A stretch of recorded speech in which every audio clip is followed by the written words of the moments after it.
Hey everybody, welcome back to another movie review. Hope you guys been enjoying the content on the channel as of late. Went out to the theater again. Did one movie yesterday, that being American Fiction, so you guys should be seeing that review now and seeing my very colored thoughts on that movie. This one should be pretty straightforward, as you know. I say it a lot on the channel, but I feel pretty definite in my thoughts on this one. Um, that movie being Napoleon, which was directed by Ridley Scott. Forgive me, I forgot the writer's name. I believe it was David something. I forgot his name, but um, starring Joaquin Phoenix as Napoleon, uh, who starts off as a strategist for I believe the French. I believe, yeah, and he has big desires to become king and to become something bigger. And he finds a lover, quote unquote lover, in the name of Josephine, played by Vanessa Kirby, who originally was going to be played by Jodie Comer, I believe, but then was jumped out at last minute because of scheduling conflicts due to another film she was working at the time. So Vanessa Kirby stepped in, and their relationship builds out of toxicity and narcissism. And what's presented is a film about leverage, about leverage and the desire for security without that sense of morality, hence forming the basis for dictatorship, and showing Napoleon as that of a dictator. And I'm not vetted on my history, so I cannot say whether or not it is an accurate depiction or not. Apparently, the French had take great issue with the depiction of Napoleon, so I cannot say whether or not it is an accurate portrayal. What I can speak on is the character that I am presented with, which is a very nasty character, a very selfish character, a very manipulative character, a character that I have a very hard time sympathizing with, but the film itself feels sympathy for, or at least finds takes a strange relationship to its main lead.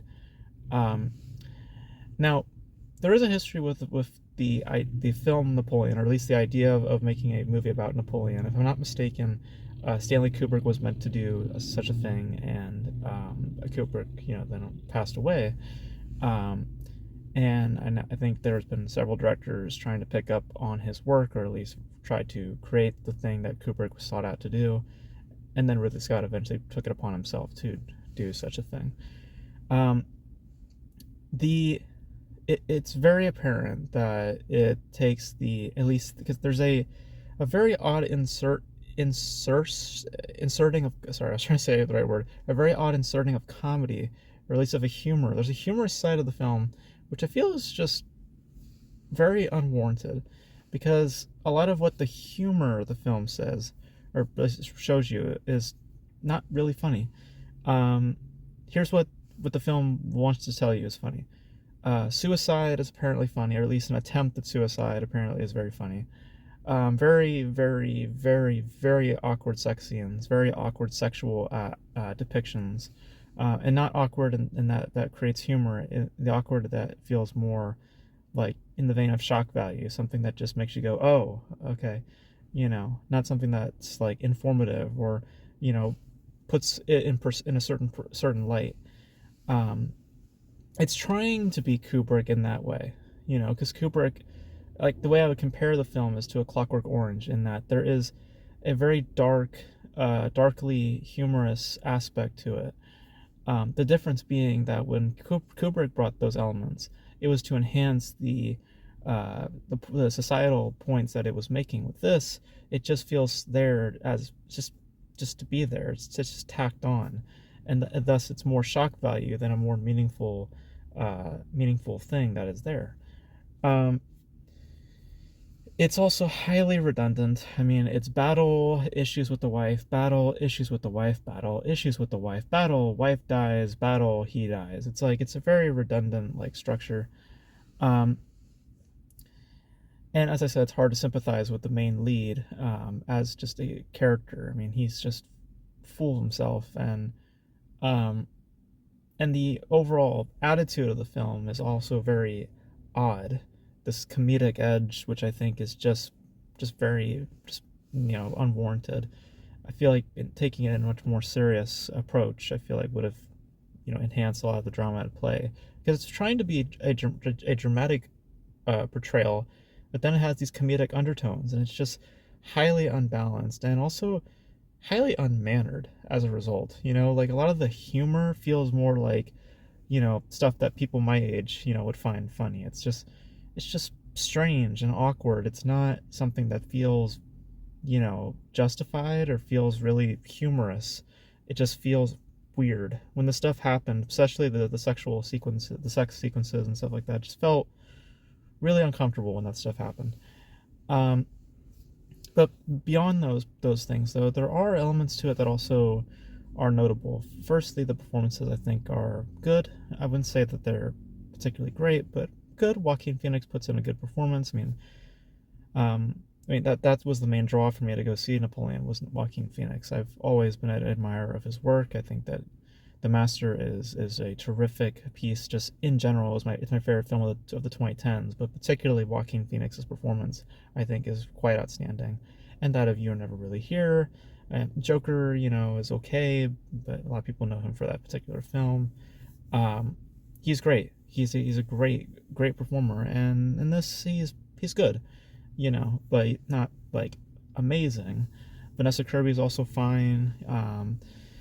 Production wise, it's also fair enough. It has the same like palettes, the same filters that you would find in Ridley Scott films as of late.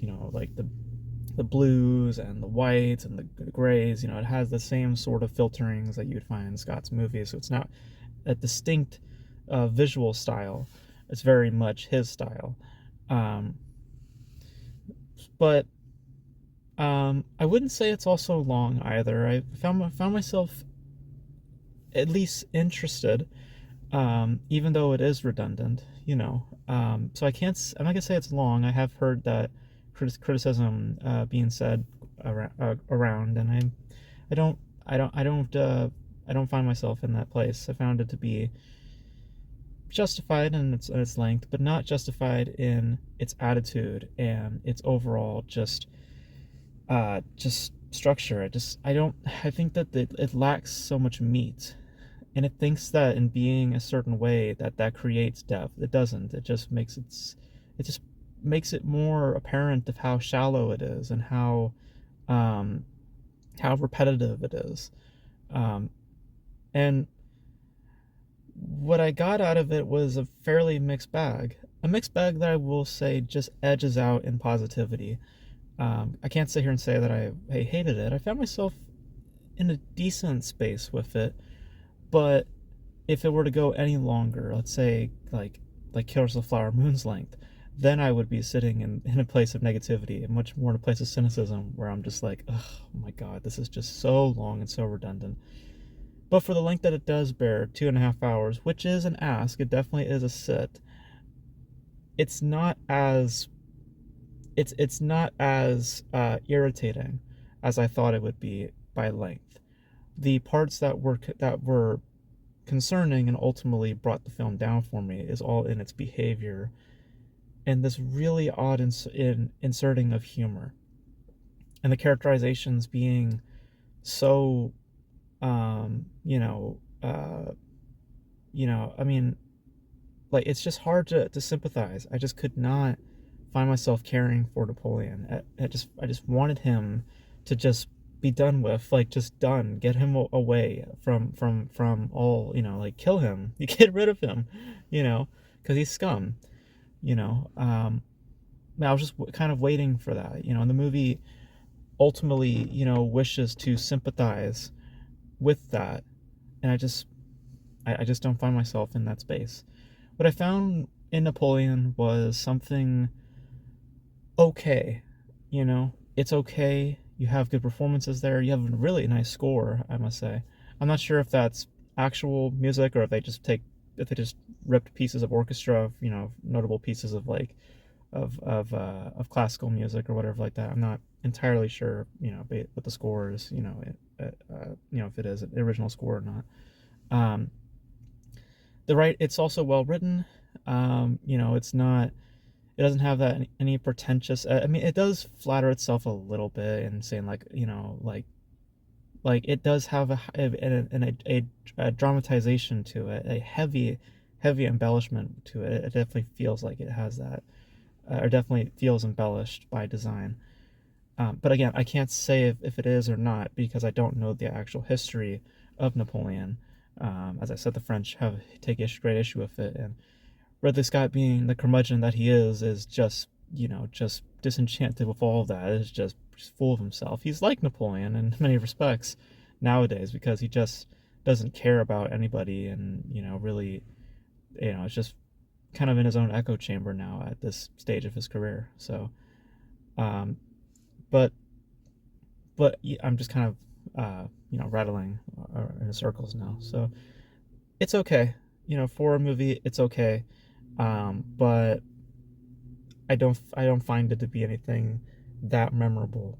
And that might also speak to Ridley Scott's career in general as of late. It's been fairly unremarkable, pretty forgettable, and it's not to say that it is bad. It's just to say, eh. So, I didn't have a bad time with Napoleon, um, but it has much room for improvement. And I heard there's a 4 hour cut of this, and I think I'm so glad that it was cut down to the length that it was, because my goodness, if that 4 hour cut was released, apparently it may be released on Apple, but I will not check it out. But because I did feel I did reach my limit at a certain point, and by that point the movie ended. So I was like, okay, you just made it, so I can sit with some level of satisfaction. So so yeah, it's okay, and that's pretty much as far as I'll go when in in how I feel about Napoleon. So yeah, so that's my thoughts on Napoleon. Just odd, just an odd film, but thankfully not a bad one. Um, so you guys, what are your thoughts on Napoleon? Did you guys like it? Did you guys not like it? If you guys are familiar with the history of Napoleon, let me know if it's a accurate portrayal of things, or if it's just completely full of itself. Let me know your thoughts in the comment section below. And that's gonna be it for me, guys. Thank you guys for tuning in. And until then, I'll catch you guys in the next video.